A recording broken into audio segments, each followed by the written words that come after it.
I finished the third prototype puppet, which it had some problems, but I'm pretty pleased with it. It's the first of the puppets that I've built that is articulated in any meaningful way. It can move its arms, and it can move the head, and doesn't have legs, because it's designed to be basically a set piece that moves, but it's not a mobile character. But it does have the arms. And so this is largely practice for me building future fully articulated puppets. And it has some problems with the articulation, which I'll talk about later in the video. But in general, I like the way it turned out. I like the design. And I'm pleased with the materials. So this is good learning for future puppet building. So this one, unlike the other two, which were basically improvisational, this one started with a sketch, which I'll show you, and I worked from that and stayed relatively close to it, except for the clothing, which I sort of added on as I built. And that's basically it. It's unfortunately I can't actually use it in the game, so you'll never see this puppet in the games. And again, I'll talk about why. But I'll likely build another version of it that fixes some of these issues, and that one I will be able to use. So now, like usual, travel back in time, and we'll talk about how the puppet got built. So the body of this puppet is made with pink insulation foam, which isn't a material that I use that much, but I kind of like it. It's pretty easy to carve. You can cut it with a box knife or a scalpel or any sharp knife, and grind on it with a file or sandpaper to get it smooth and make basically whatever shape you want. It's pretty strong. It's light. So I'll probably use it again. And it makes a serious mess though. One of the problems with the foam is that it's very soft, and as I was working with it, I kept scratching it and deforming it, even with my fingernails accidentally as I used the file or whatever. So it needs to be coated with something to give it a little bit of structural surface. And so I used a mixture of PVA glue and acrylic paint, and that seemed to be pretty good. It colored it and gave it a sort of a texture that I could glue stuff to, and also gave it kind of a skin that was pretty durable. So that seems to have worked. The next thing I did was make the sockets that I was going to put the wire joints into, and this is the biggest mistake that I made in this build. I used a little square dowel and drilled holes into it that fit the aluminum armature wire, and I drilled 2 holes into each piece of dowel, with the idea that I would put 2 parallel wires, and then once everything was glued up, I would twist them to make a twist, rather than twisting it first and then trying to somehow glue it into the holes. But just none of this worked. I used cyanacrylate super glue to install the sockets into the foam, and it turns out that super glue just completely dissolves that pink insulation foam, which I think I already knew, but I forgot. And so later on, I looked inside and just the whole thing's hollow. There's just nothing left.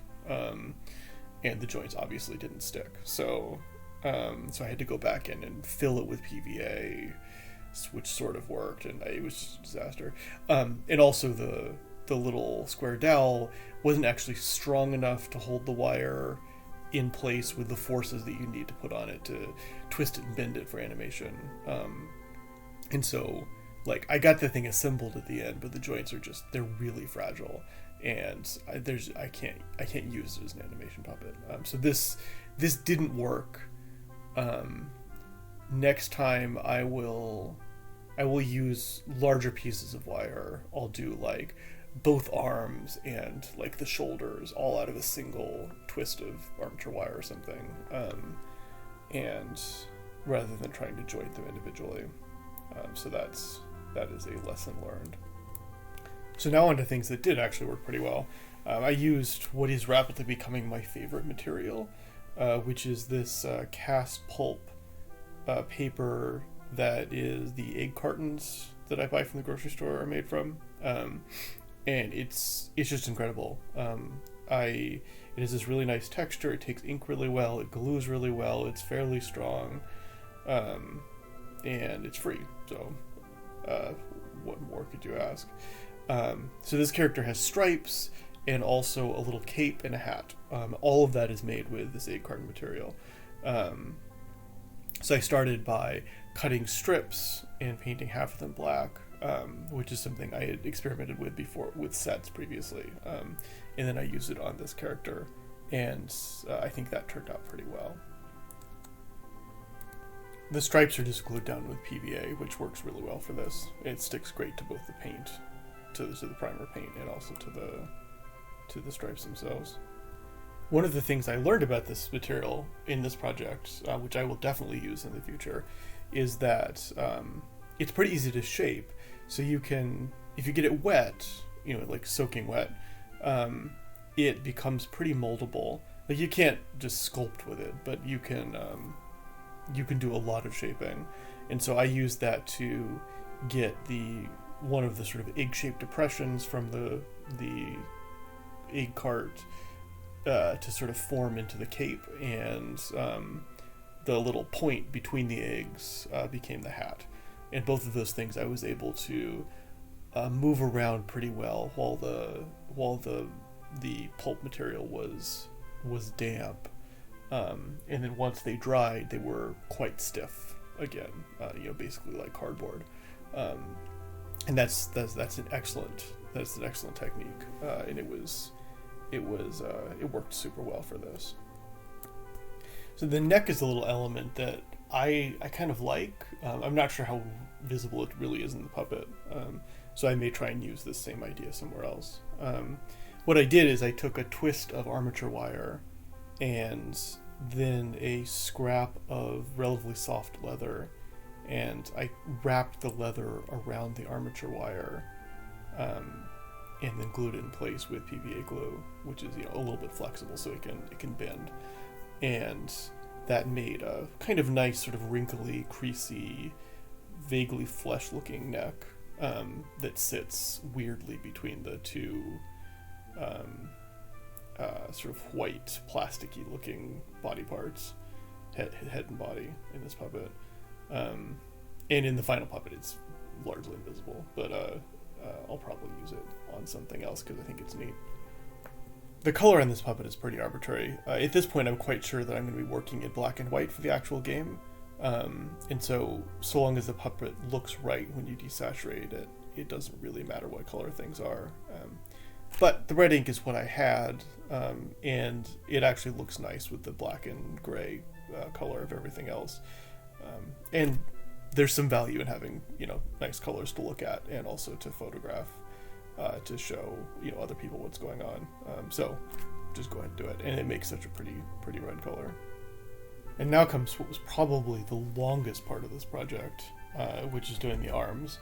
In my original sketch, the arms have kind of a, futuristic white plastic robot look to them. They're very smooth and slightly bulbous.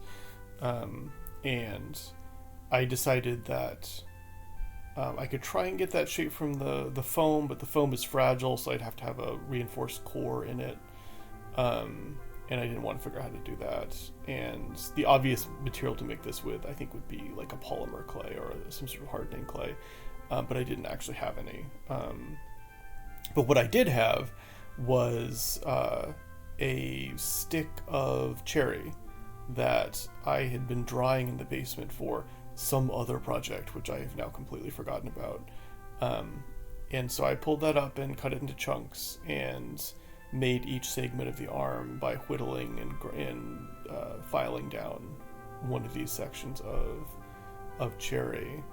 And that actually worked pretty well. It was slow, but it was kind of fun. I don't do a lot of wood carving, and so this was actually kind of neat to do just a little bit of whittling, nothing complicated, but it let me get that shape pretty well. Then I made this base. The puppet doesn't have legs. It just sort of sits on a stand because it's not really mobile. It's basically going to be a piece of set dressing. And so the stand is just a post. It's just a dowel that I wrapped in more stripes so that matches the rest of the puppet. And I think that looked pretty good. After that, the only really interesting thing left is the fingers. And the fingers are another thing I would probably have made with polymer clay, with some sort of wire joint if I'd had any of the clay. But I didn't. So what I did is I took some lightweight single core copper wire with white insulation, and I wrapped it around a piece of armature wire. And I don't have footage of me doing this, but what I did is I wrapped it around and made that wrap real tight, and then dabbed some super glue on to hold it in place, and then coated it in PVA to give it some longer term strength, and then cut those segments down to length and glued them into holes at the tips of the hands. And they look a little bit silly, and I think they're actually quite stiff relative to what you'd want for animation. So not how I do fingers going forward, but it was an interesting experiment. And that's it. The rest is just relatively simple glue up. And so here's the finished piece. This is an excellent learning experience, and I'm pretty happy with a lot of the materials I used, but there's some structural issues that I'll have to fix going forward, which I will. And I'll likely build another version of this puppet at some point in the future because I like the design. So that's it. Thank you for watching, and I will see you in a future video.